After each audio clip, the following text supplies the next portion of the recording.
morning, this is Steve Goggins of Goggins Force, Elite FTS coach and athlete. I like to consider myself an athlete still, even though I've had hip surgery and I'm still battling just to work hard at it and try to keep some good numbers in the squat and the bench, deadlift. Once you have certain things happen, surgery and stuff, you just try to work hard and get over them. That's exactly what I've done for the last year. Matter of fact, today dates 1 year that I had hip replacement surgery. So my goal is to still, and like I told a lot of people, my goal is to deadlift 800 pounds, and that's still my goal. And I think I will. It'll be tough, but I think I'm gonna shoot for it, and I'm gonna try to get it. I like to do it raw with no suit on, but then I'll take it with the suit on also. Basically, what I want to talk about today is how long lifters last, in this raw time. The last 10 years, I guess, it's been getting pretty raw. So the lifters have been, not using much gear, not much gear at all, not much single ply. Multiply is going out, which I like single ply, a little bit less gear. I like to see guys hit big numbers in as little as gear as possible, but I'm not necessarily the biggest fan of raw.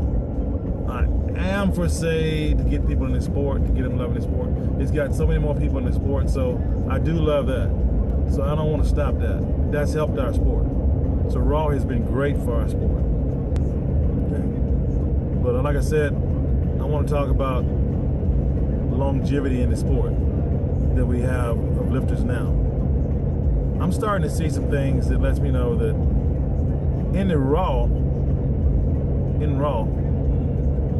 there ain't nobody gonna last as long as other lifters have. They lifted with gear most of their life. Gear protection. When you put on some, it ain't got to be like the craziest gear. It can be just a little bit of gear, like the old champion suit that Enza used to make or Titan would make. Pretty loose gear. Even France made some really polyester gear that just give you a little support. It makes you feel good. Kind of like compression type shorts and stuff. That type of stuff helped us be able to stay around a lot longer in the sport. Now, I do not see that happen. I don't think that's gonna happen. I think with gear, everybody hating gear, or people coming in this sport think gear is cheating.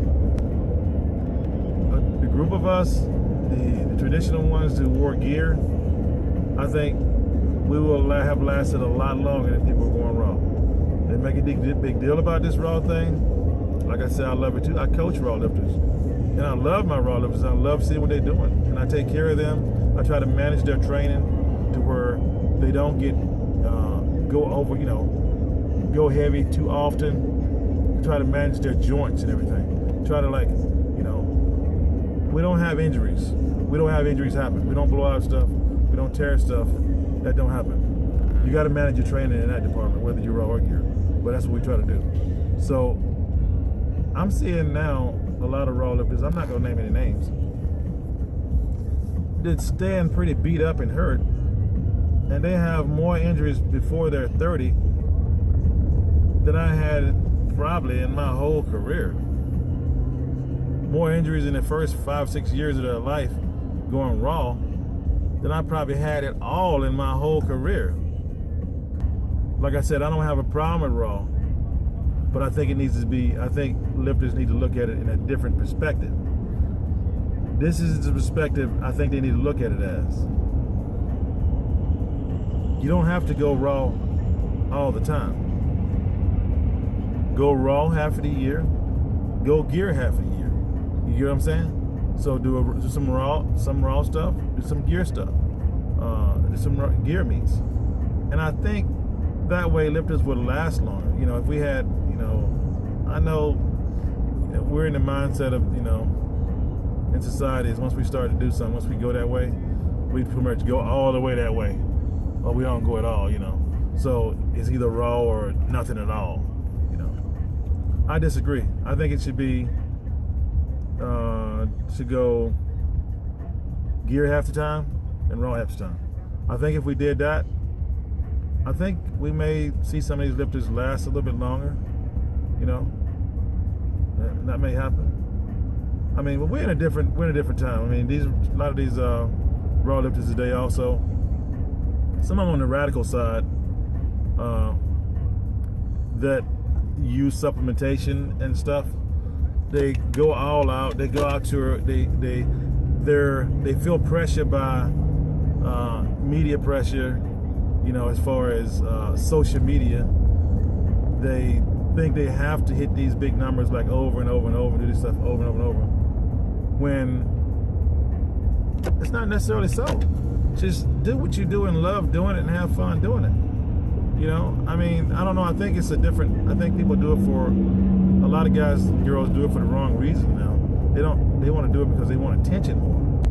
So, but in today's world, we ate up by social media, and the lifters can't think past that enough to, you know, not worry about it.